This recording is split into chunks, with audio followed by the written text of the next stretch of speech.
네, 오늘이 우리 교회 창립 35주년 기념 주일인데요. 오늘은 특별히 우리 원로 목사님께서 말씀을 전해 주시겠습니다. 35년 전에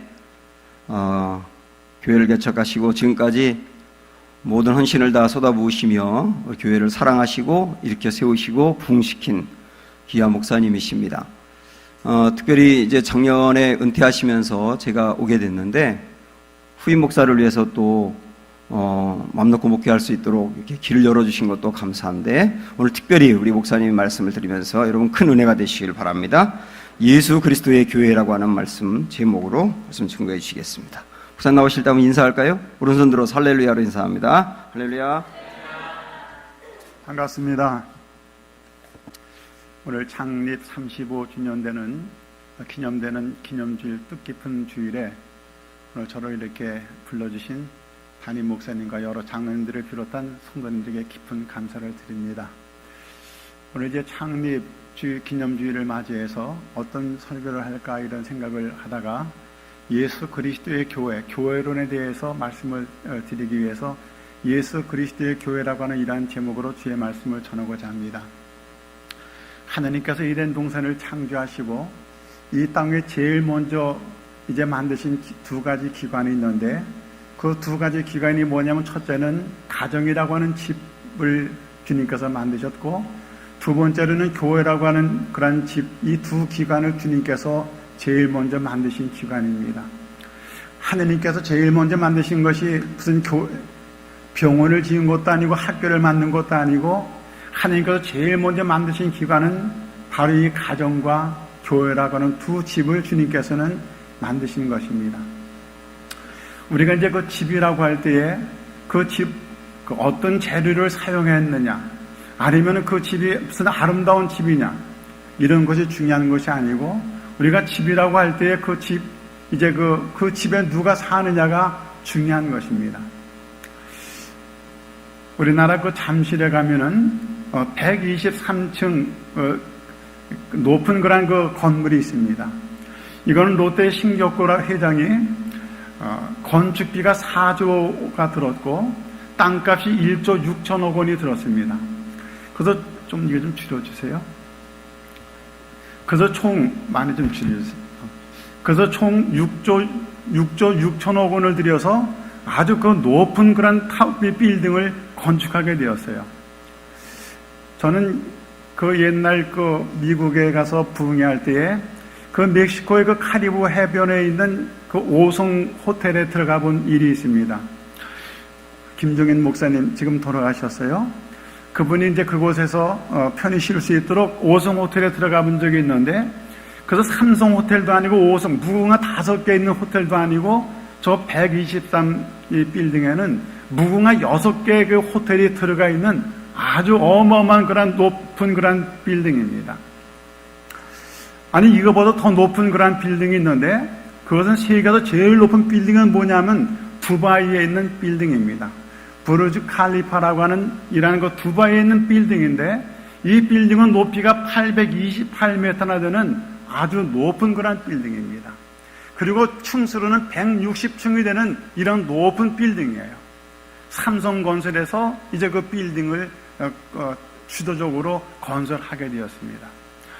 이런 모든 빌딩들은 보면 그 옛날 그 신에게 바쳤던 오벨리스크라고 하는 거 알죠? 그 프랑스 그 콩쿠르드 광장에 들어가면은 에집트에서 그 가져온 게 있습니다. 높은 신에게 드리는 그런 비문으로서 높은 하늘을 찌를 듯한 이런 그 비문이 적혀 있는 이 오벨리스크라든가, 아니면은 하늘인 것처럼 높아지려고 하는 이런 바벨탑의 그런 형식으로 이런 그 건물들이 지어진 것을 저희들이 볼 수가 있습니다. 이런 그 123층 빌딩이라고 할지라도, 또 아무리 이제 그 무궁화 6개짜리 그런 호텔에 들어가 있다고 할지라도, 두바이에 있는 브리즈 칼리파라고 하는 그런 높은 160층의 그런 빌딩이라고 할지라도, 그 빌딩은 우리는 거룩한 빌딩이라고 말하지 않습니다. 집은 그 집에 누가 사느냐가 매우 중요합니다. 그 집에 왕이 살게 될 때 그 집을 우리는 왕궁이라고 이렇게 부르고 있습니다. 이제 그 도적이 살고 있는 그 집을 이제 궁이라고 부르지 않습니다. 도적의 소굴이라고 말하고 있는 것입니다. 그래서 그 집에 누가 살고 있느냐가 매우 중요한 것입니다. 오늘 여기 본문 말씀에 보면은 이제 예수님께서 베드로에게 물으셨습니다. 사람들이 나를 누구라 하느냐? 더러는 이제 세례 요한이라 하더이다. 더러는 엘리야라 하더이다. 더러는 예레미야나 다른 선지자 중에 하나라고 하더이다. 주님께서 물으셨습니다. 그러면 너는 나를 누구라고 하느냐? 그럴 때 시몬 베드로가 주는 그리스도시요 살아계신 하느님의 아들이라고 신앙을 고백하게 되었습니다. 이제 너는 베드로라, 내 반석 위에, 이 믿음 위에, 반석과 같은 그 믿음 위에 내가 교회를 세우겠다고 주님께서 말씀하셨습니다. 그러면 이제 그 예수 그리스도의 교회, 내 교회를 세우겠다고 말씀하신 예수 그리스도의 교회는 과연 어떤 교회인가에 대해서 말씀을 드리려고 하는 것입니다. 첫째, 예수 그리스도의 교회는 예수님이 주인 되신 교회가 예수 그리스도의 교회인 줄로 믿습니다. 여러분, 교회라고 해서 다 똑같은 교회가 아닙니다. 하나님의 교회라고 하는 그런 교회 간판이 있는데 그 하나님의 교회는 누가 주인이냐면 안상홍이라고 하는 사람이 주인이에요. 그래서 그 찬송가에도 보면은 안상홍 하나님을 찬양하고 안상홍 하나님께 영광을 돌리고 있는 것입니다. 하나님의 교회면 하나님께 영광을 돌리고 하나님을 찬양하는 그런 교회가 되어야 되는데 하나님의 교회는 안상홍을 하나님으로 높이고 하나님께 영광을 돌리는 이러한 교회란 말입니다. 그러니까 그 교회는 예수 그리스도의 교회가 될 수 없는 것입니다. 오늘 본문 16절에 18절을 다 같이 우리 보겠습니다. 거기에 뭐라고 말하고 있습니까? 내가 이 반석 위에 내 교회를 세우겠다고 주님께서 말씀하고 있는 것입니다. 음부의 권세가 이기지 못하리라.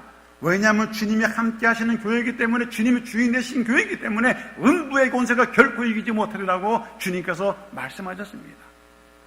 그래서 이 교회, 우리 예수님께서 사도 바울이 다메섹을 향하여 이제 복음을 증거하러 가게 될 때에, 복음을 증거하는 것, 다메섹을 향하여 예수님 산을 핍박하러 이제 올라가게 될 때에, 그때 갑자기 빛 대신 주님께서 나타나셔서 사울아 사울아 왜 내가 나를 핍박하느냐? 나는 내가 핍박하는 예수라고 하는 음성을 듣습니다. 그리고 거기서 이제 눈이 멀어버립니다. 언제 사도 바울이, 언제 여러분 바울이라고 하는 사울이라고 하는 사람이 예수님 믿는 사람을 핍박하고 교회를 핍박했지 언제 주님을 핍박한 적이 없어요. 이건 뭐냐면 교회는 곧 예수님이라고 하는 것입니다. 교회가 복음이고 교회가 주님인 줄로 믿으시기를 바랍니다. 그래서 이 교회의 주인은 누구냐면 예수님만이 교회의 주인이 될 수 있단 말입니다. 소아시아 7교회 가운데 두아디라의 교회가 있습니다. 요한계시록 3장 14절부터 17절까지를 잠깐 보겠습니다. 다 같이 우리 보겠습니다. 시작. 라오디아 교회 사제에게 편지하라. 아멘이시오 충성되고 참된 증인이시오 하느님의 창조의 근본이신 이가 이르시되 내가 네 행위를 아노니 내가 차지도 아니하고 뜨겁지도 아니하고 내가 차든지 뜨겁든지 하기를 원하노라. 내가 이같이 미지근하여 뜨겁지 아니하고 차지도 아니하니 내 입에서 너를 통하여 버리리라. 내가 말하기를 나는 부자라 부유하여 부족한 것이 없다 하나 내 곤고한 것과 가려는 것과 가느는 것과 눈먼 것과 헐거벗은 것을 알지 못하는도다. 20절을 보겠습니다. 볼지어다 내가 문 밖에서 두드리노니 누구든지 내 음성을 듣고 문을 열면 내가 그에게로 들어가 그와 더불어 먹고 그는 나와 더불어 먹으리라. 지금 여기 서서 기다린다고 할 때에 원어로는 서서, 이건 지금까지 쭉 서 계신 그런 모습을 우리에게 보여주고 있는 것이고, 두드린다고 하는 것은 주님께서 조용히 부드럽게 두드리는 것이 아니라 급하게 두드린다, 그렇게 원어에 나와 있습니다. 우리 주님, 교회의 주인 되신 주님, 이제 그 밖에 서서 이제 오랫도록 문을 두드리고 계시는 이 주님의 모습을 상상해 보시기 바랍니다. 두 아들의 교회는 지금 먹고 마시는데 부족함이 없는 교회였습니다. 자기들은 부자라고 생각하게 되었습니다. 자기들은 이제 뭔가 다 배웠다고 생각을 하고 있지만은 주니까 너는 눈이 멀었고 너는 헐벗었고 너는 이제 부끄럽은 그런 몸이라고 주님께서 그들에게 회개를 촉구하고 계시는 것이죠. 왜냐하면 자기들의 주인 되어 있는 이러한 교회, 그렇기 때문에 주님께서는 회개를 촉구하고 계시는 것입니다. 우리 은강교회는 바로 우리 주님의 주인이시라고 하는 그런 사실입니다. 저는 우리 한국교회를 너무 이렇게 부정적으로만 생각하고 싶지 않습니다. 어떤 분은 그런 얘기를 해요. 부천에서 어떤 목사가 어떠고 저쩌고 여러분 다 아는 그런 얘기를 하고 있습니다만은 여러분 그렇지 않습니다. 무슨 국회에 무슨 이북에 가서 열광적인 그런 박수를 받고 온 그런 사람도 국회의원이라고 거기 앉아 있는데 그런 국회의원들이 다 그런 잘못된 사람입니까? 그렇지 않다고 하는 것이. 여러분 경찰관 가운데도 나쁜 사람 얼마든지 있을 수 있으면 경찰관이 다 나쁩니까? 가론유다 같은 사람이 있을 수 있습니다만은 목사가 다 그런 건 아니죠. 그렇기 때문에 여러분 우리 한국교회 우리 생각하게 될 때에 물론 부정적인 면도 있습니다. 어떤 분이 말하는 가운데 참 죄송합니다만 이 교회는 내가 개척한 교회인데 내가 부흥시킨 교회인데 너희들 싫으면 나가 이런 사람들도 있다고 합니다. 어디 교회가 지가 개척했다고 자기 교회라고 하는 것입니까? 말이 안 되는 그런 얘기인 것입니다. 오늘 이 교회 그렇다고 해서 여러분 목사는 나갈 수가 있고 전도사도 나갈 수가 있지만 성도들은 나가서는 안 된다고 하는 것입니다. 목자 없는 여러분 양 없는 목자가 무슨 소용이 있겠습니까? 그 때문에 이 교회는 목자가 주인이 아니라고 하는 것입니다. 그렇다고 해서 장로님의 주인이냐? 와그너라고 하는 그 신학자가 쓴 책이 있습니다. Escape from Church in Company.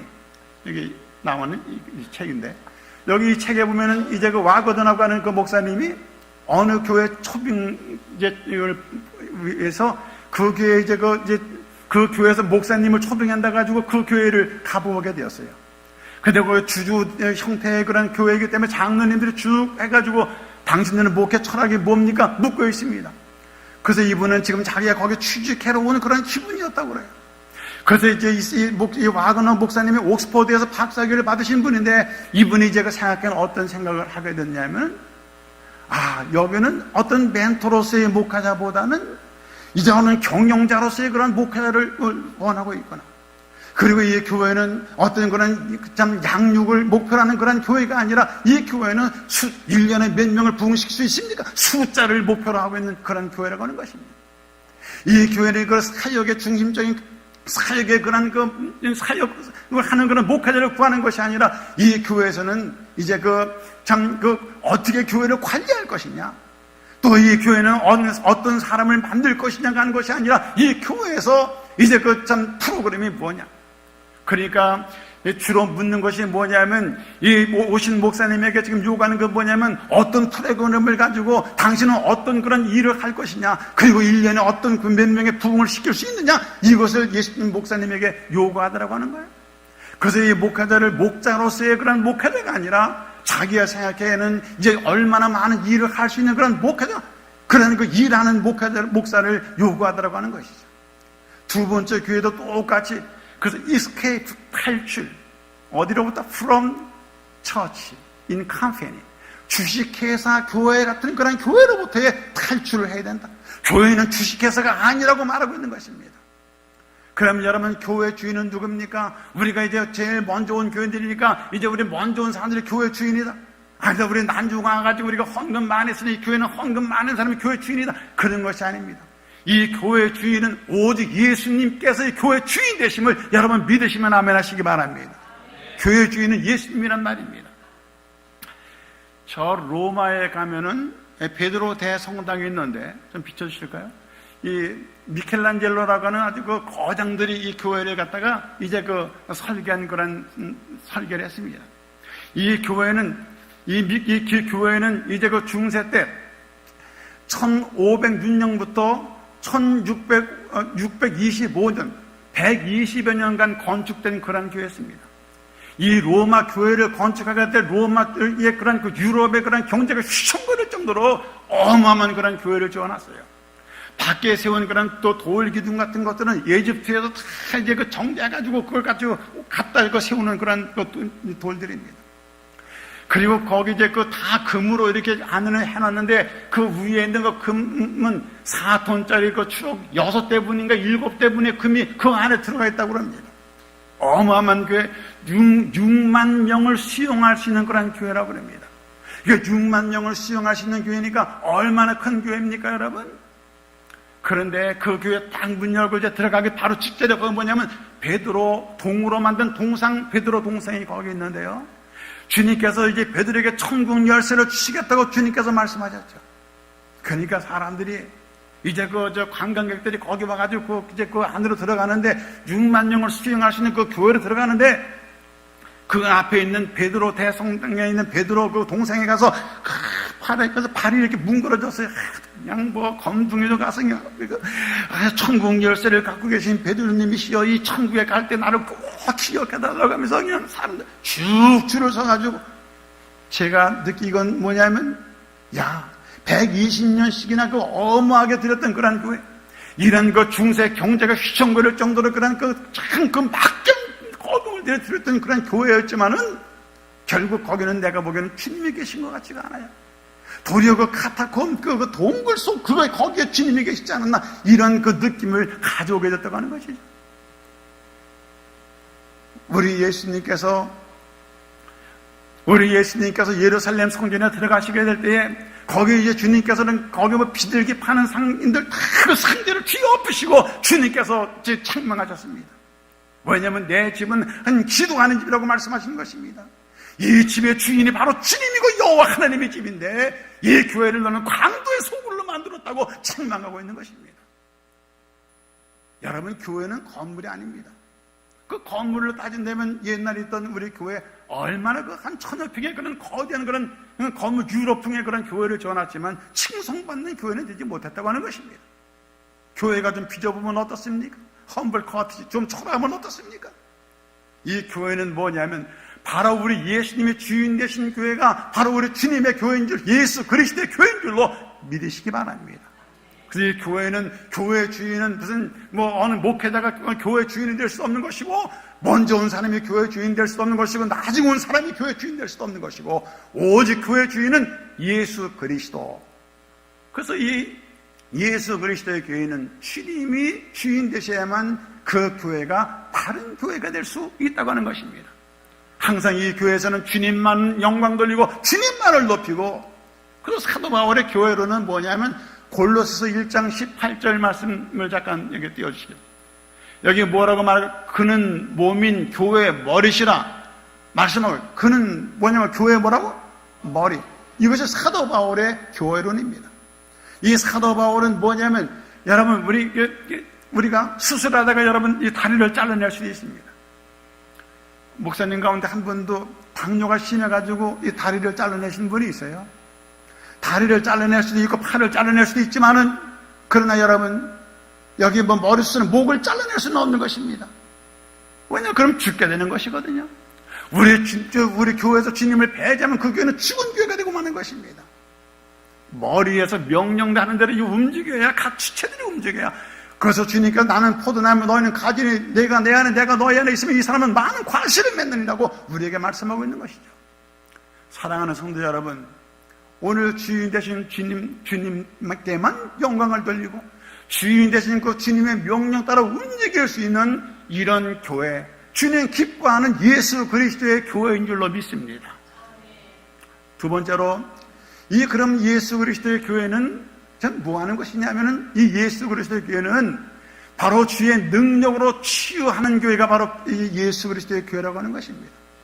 우리 주님은 어떤 분이셨습니까? 우리 예수님은 능력의 주님이셨습니다. 말씀을 선포할 때 그 가르치시는 것이 권세 있는 자와 같았고 서기관과 같지 않았다고 주님께서 말씀하고 있는 것입니다. 여러분. 우리 주님은 말씀의 권세가 있었습니다. 뿐만 아니라 우리 주님의 가시는 곳에는 놀라운 능력의 역사가 나타나게 되었습니다. 병든 자를 치유해 주셨습니다. 그래서 육신이 병든 자, 여러분 주님께서 이제 그 안진병이 된 자를 일으켜 주셨을 뿐 아니라 우리 예수님께서는 귀머거리 된 자의 귀를 열어주셨고, 주님께서는 소경의 눈을 열어주셨습니다. 육체적인 병든 분들, 우리 예수님은 2000년 전에 주님이 아니라 지금도 역사는 주님인 줄로 믿습니다. 여러분 병드신 분이 계십니까? 교회에 나와서 여러분 간절히 주님 앞에 기도하시길 바랍니다. 주님, 내가 이런 육신의 질병이 있습니다. 주님, 내 질병을 고쳐주세요. 저는 그런 신앙의 간증을 들은 분이 있습니다. 언젠가 저쪽에 옮기기 전에 그 교회에서 이제 금요 철학에 기도할 때 목사님이 한수 받고 제가 병 고침을 받았어요. 물론 제가 고쳤다는 그런 얘기가 아닙니다. 어떤 분은 기도원에 가서 간절히 기도하다가 병 고침을 받다는 그런 그 감정 얘기도 제가 들은 일이 있습니다. 우리 주님은 육신의 질병을 치료하시는 분이에요. 뿐만 아니라 우리 예수님은 영적인 병을 치료하시는 분이십니다. 저 거라산 귀신 들린 사람, 그래가지고 그냥 이리 뛰고 저리 날뛰는 귀신 들린 사람, 군대 귀신 들리는 사람에게 주님께서는 귀신 들리는 귀신을 쫓아내시는 분이십니다.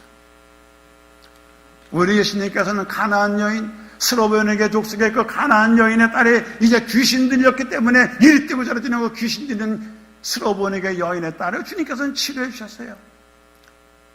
또 전에 남편 5이 있는 그러한 사람, 올바르게 살아가지 못하는 그 여인의 그런 정신적인 질병을 주님께서 치료해 주셨습니다. 주님의 교회는 바로 이런 치유의 역사가 나타낸다고 하는 것입니다. 육신적으로 병든 분들, 정신적으로 병든 분들. 그래서 여러분 이제 그 병원에 요즘 정신적인 질고로 인해서 어려움 당하는 분들이 얼마나 많으십니까? 2주 전 금요일날 그 YTN 뉴스에서 제가 얼핏 봤는데, 정신적으로 내가 이 정신적인 질병을 가지고 있다고 생각하는 사람들이 4사람 중에 1사람이 그런 생각을 가지고 있다고 그러죠. 예? 야, 이거 내가 정신적으로 질병이 있는가 봐 생각하는 사람들이 4사람 중에 1사람이라고 그럽니다. 또 이 어린 아이들이 우울증에 걸린 초등학교, 중학교, 고등학교 이 아이들 지난 3년보다도 지금이 자살하려고 싶은 충동을 느끼는 아이들이 2배로 늘어났다고 하는 거예요. 대부분 우울증이다 무슨 이런 거 인해가지고 자살하고 싶은 충동이 일어났다고 하는 것입니다. 오늘 우리에게 뭘 말하고 있느냐 하면은 지금 정신병들이 얼마나 많이 있는지 모르는 것입니다.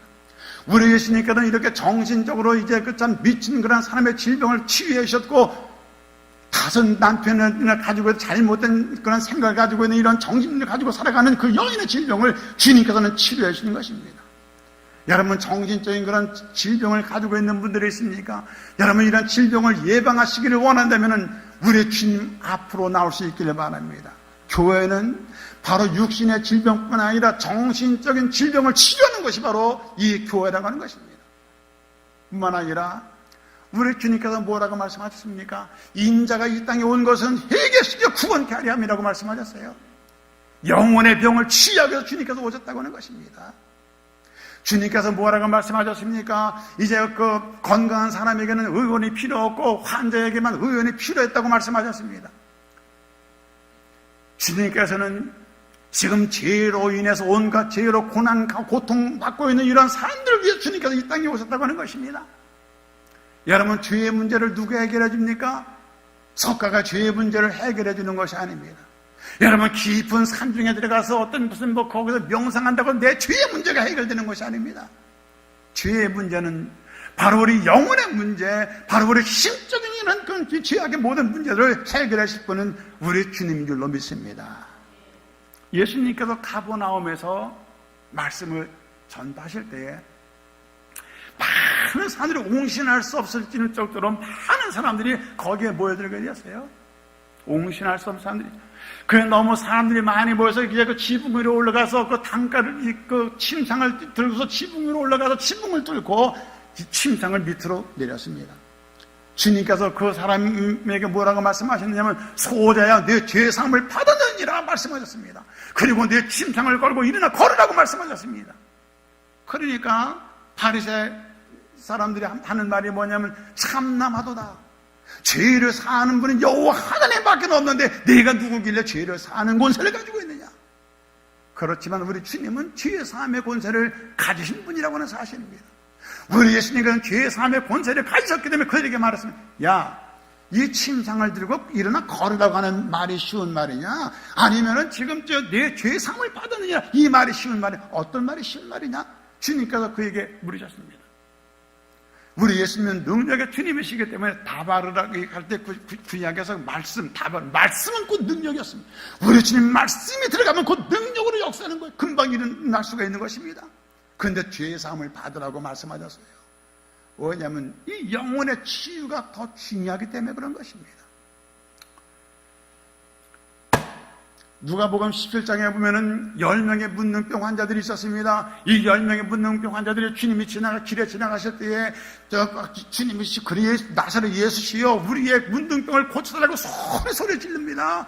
그러니까 예수님께서 하시는 말씀이 뭐냐면, 너희 문둥병을 제사장에 가서 같이 가서 보이라 말씀하셨어요. 문둥병 환자들이 제사장에 가는 그 노정에서 그들이 문둥병에 다 고침을 받았습니다. 근데 그 다른 사람들 너무 이게 참 질질 고름나는 이제 그 문둥병 환자 고침을 받았으니까 너무 고마워가지고 다 가버렸어요. 그냥 너무 좋아서. 사마리아 사람 한 사람만이 예수님께 가가지고 예수님 감사합니다. 예수님 내 문둥병 고쳐서 감사합니다. 우리 예수님께서 뭐라고 말씀하셨습니까? 주님께서 네 믿음이 너를 구원하였느라고 말씀하셨습니다. 이건 뭐냐면은 네 영혼의 구원이 더 중요하다고 하는 것입니다. 내 믿음이 너를 구원하였느니라. 지옥 갈 영혼이 천국 가게 됐다고 하는 것이죠. 바로 이 교회는 어떤 곳이냐면 여러분 육신의 질병을 치료하는 것이고 영적인 질병을 치료하는 것이고 바로 오늘 우리가 정신적인 질병을 치료하는 것이 바로 교회예요. 여러분 이 교회에서 여러분 육체적인 질병, 정신적인 질병, 영혼의 질병을 치유한 받을 수 있기를 주님의 이름으로 축원합니다. 이 질병을 치료한 받아야 돼요. 그럼 세 번째로 마지막으로 뭐냐면 예수 그리스도께는 뭐 하는 데냐 이 말이죠. 여러분들 모여가지고 뭐 하는 거냐? 우리가 무슨 병 치료받고 그러면 되는 거냐? 에밀 브론너라고 하는 스위스 신학자가 있습니다. 근데 그게 박영범 여기 책을 좀 띄워보세요. 에밀 브론너라고 하는 책이 있는데 교회를 오해하고 있는가 이 책에서 에밀 브론너가 그렇게 말하고 대서 출판사에서 나온 책입니다. 여기서 이건 뭘 말하고 있냐면 교회는 너를 오해하지 말라고 하는 거예요. 교회에서 너희들 이제 육신의 질병 치료받을 수가 있다. 정신적인 질병 치료받을 수 있지만은 교회가 교회 병원은 아니다. 교회에서 무슨 여러분들 교회에서 얼마나 많은 그런 어머니 학교, 아버지 학교, 예배 신부 학교, 성경 공부 무슨 얼마나 많은 공부를 하고 있습니까? 그래서 교회는 학교는 아니다. 교회에서 얼마나 많은 구제를 하고 장학금을 주고 그렇습니까? 그러나 교회가 자선 사업 단체는 아니라고 에밀 브론너가 지적하고 있는 것입니다. 여러분 그런 교회는 뭐 하는 곳입니까? 교회는 복음을 증거하는 곳이라고 하는 것입니다. 믿으세요? 이 교회는 복음을 증거하는 것이에요. 이제 저드슨이라고 하는 사람이 미국의 해준교회 목사의 아들로 태어나게 되었어요. 브라운 대학의 4년제 대학인데 3년 만에 수석으로 졸업한 이 저드슨이라고 하는 분이 계십니다. 해준교회 목사 아들이었어요. 매사추세츠 거기 출신인데. 근데 이 사람이 이제 처음에는 디즘, 범신론자였지만은 나중에 은혜를 받습니다. 너무 뜨거운 은혜를 받고 나서 견딜 수가 없어가지고 다시금 이제 이 사람이 엔도버라고 하는 그런 신학대학에 들어가게 됩니다. 엔도버 신학대학에서 이제 그 과정을 다 마치고 나서 낸시 자기 부인과 함께 처음에는 인도에 가서 복음을 전하려고 인도로 떠나게 됐는데 동인도 회사의 방해로 인해서 인도로 들어가지 못하고 당시 버마, 지금 미얀마로 가서 복음을 전하게 되었어요. 미국에 와가지고 참 모금해가지고 또 해서 거기 이제 미얀마 버마 땅에다 학교도 세웁니다. 지금 거기 버마에 있는 국립대학도 저드슨이 세운 그런 땅에다가 거기다가 국립대학에 세워져 있어요. 거기 십자가가 걸려 있는데 그건 일부러가 국가고 군정 통치가 되고 그러니까 그 잘 보이지 않게 나무가 이렇게 잘 보인다. 보면은 십자가 유심히 보면 보이지만 잘 보이지 않게 해놨습니다. 이 사람이 1812년 복음을 들고 이 미얀마 땅에 들어가게 되었어요. 그리고 그때 당시에는 콜레라가 너무나도 그냥 콜레라로 휩쓸게 되었고 거기는 지금 가보면 알지만 우리나라 십자가보다도 거기 절간들이 더 많은 땅이 뭐냐면 미얀마 땅이에요. 무지한 땅입니다. 강도가 득실을 걸어 도둑이 많은 그런 미얀마 땅에 이제 저드슨 선교사가 거기서 들어갔어요. 복음을 전하는데 첫 번째 부인이 그만 죽었어요. 황토병을 죽게 되었습니다. 두 번째 부인은 신문 기자였습니다. 그에게 많은 모금도 해줄 수 있는 거 해주고 그랬던 여자인데 그 사람이 이제 동정해가지고 그의 아내가 되었는데 그 사람도 거기서는 미치게 되었습니다. 그냥 정신적으로. 그러니까 저드슨이 묶어놓고서 낮에는 나가서 복음을 증거하고 저녁에 되면 또다시 영어를 버마어로 이제 미얀마 말로 번역해가지고 성경을 그가 이제 번역을 해요. 또 사전도 만들어 놓고 밤에는 그런 일이 없어. 낮에 열심히 복음을 전합니다. 지금은 그 땅에 50여 명 중에 한 사람이 그리스도인이 될 만큼 그리고 거기 좀 침례교 활동이 대단히 그런 힘있게 활동하고 있는 그런 모습을 제가 눈으로 보았습니다. 제가 한 사람을 더 소개하고 마칠까 합니다. 저 전라남도 신안군 증도에 가면은 거기 여러분 증도 거기 쳐보면은 거기 이제 인터넷 쳐보면 다 나옵니다.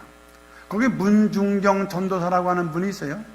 거기 문중경 전도사님은 어떤 분이냐? 이 문중경 전도사님은 17살 때 부모님들이 약속해서 결혼을 했는데 그 정근택이라고 하는 사람하고 결혼을 했는데 첫날 밤부터 이 정근택이가 집에 들어오질 않는 거예요. 나중에 보니까 이 사람이 부인이 있어 딴 살림을 차리고 있는 거예요. 근데 지금 17살에 이미 그때 1908년도에 결혼을 했는데 그러니까 생과부 아닌 과부 아닌 과부로 평생을 지내게 되었어요. 그리고 거기서 20년을 살다가 자기 이제 시아버지가 돌아가시고 나서 야, 이거 내가 여기서 살 필요가 뭐 있겠는가 그렇게 해가지고 이 사람이 이제 그 목포에 있는 북교동이라고 하는 곳으로 오빠 있는 집 근처로 나와서 근데 그 북교동에 있을 때 그 사람이 재봉들 이거 하고 있는데 어떤 분이 이제 복음을 전해줬어요. 그래서 북교동 성결교회를 처음에 나가게 된 거지. 그래서 그 사람이 은혜를 받고 세례를 받고 이성복 목사라고 하는 분의 추천으로 인해 가지고 경성 성서학교 그게 뭐냐면 지금의 서울신학교의 모체가 됩니다. 경성 그 성서신학교에 그 사람이 처음에는 청강생으로 들어가요. 가방끈이 모자라가 청강생으로 들어가다 나중에 정식적인 학생이 됩니다. 거기서 이제 열심히 공부를 해가지고 이 사람이 자기 이제 증도로 다시 들어왔는데 거기 시숙 이 사람이 그 남편도 없이 자기 홀아버지 잘 모시는 거 봤던 그 시숙이 제일 먼저 네가 믿는 예수 있으면 내가 믿고 싶다 가지고 교회를 세우게 되었어요. 지금 이 증도에는 95%의 그리스도인이 있습니다. 증도에 없는 것만 절간이 없습니다. 그 증도에는 그 점집이 없을 뿐 아니라 절간도 없고 점집도 없고 증도를 가리켜 사람들은 천사의 섬이라 이렇게 부르고 있습니다. 공산당에 의해서 순교를 당하게 되었지만 그 사람이 돌아가셨을 때 그 추모객들이 김구선생에 돌아갔을 때보다 더 많은 인파들이 거기에 몰려들었다고 하는 것입니다. 참 위대한 여인이에요.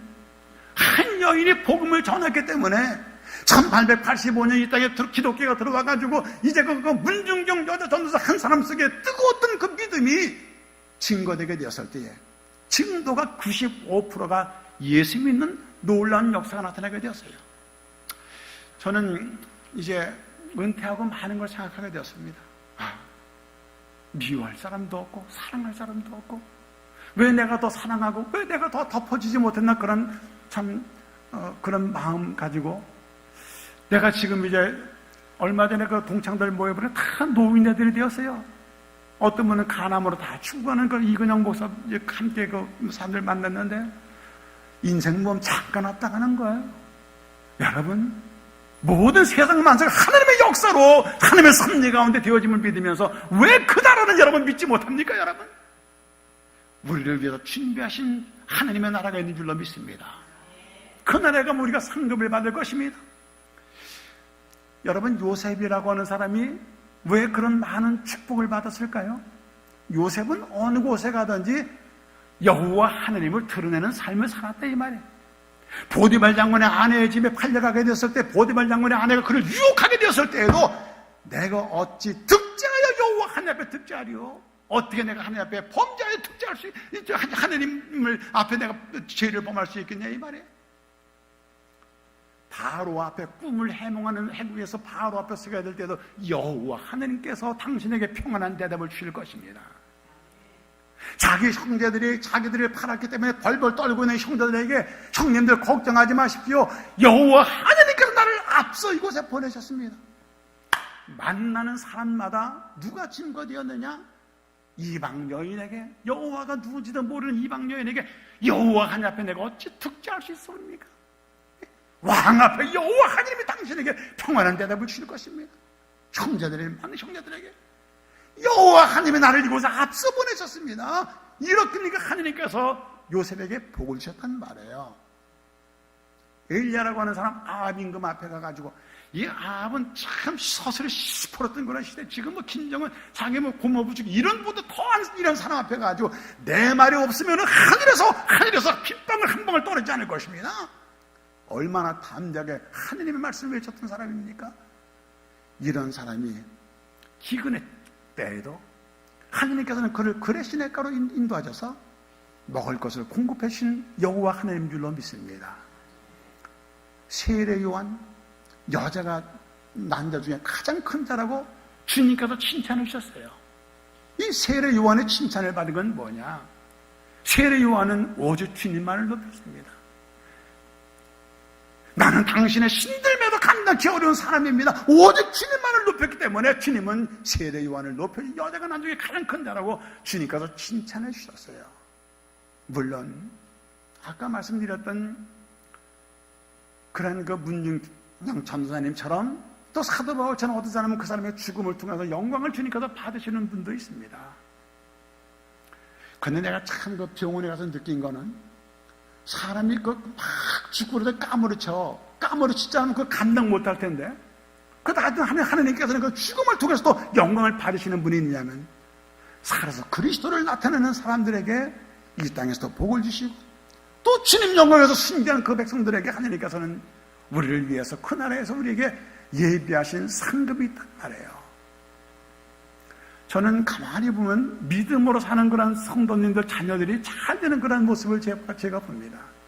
여러분 믿음으로 살아가는 성도 여러분들 결코 낙심하지 마시기를 바랍니다. 우리가 하나님의 섭리 속에 살아가는 사람들이에요. 창립 35주년을 기념하는 오늘 이날 이 교회의 주인은 바로 주님이신 줄로 믿습니다. 이 교회에서 여러분들이 육체적으로 정신적으로 또 영적으로 치유함을 받을 수 있기를 바랍니다. 교회는 사교장이 아닙니다. 춤추고 먹고 놀는 그런 사교장이 아닙니다.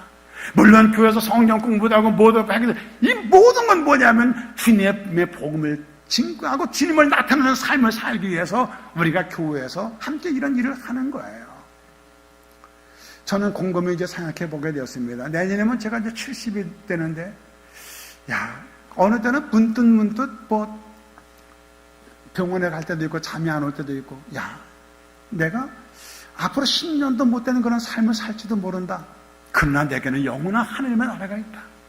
부족하지만 내가 여러 가지로 부족한 사람이지만 주님 영광에 지금까지 살아왔는데 그날에 주님을 나를 영접해 주시지 않을까 이런 나름대로의 또 자부심도 가지고 있습니다.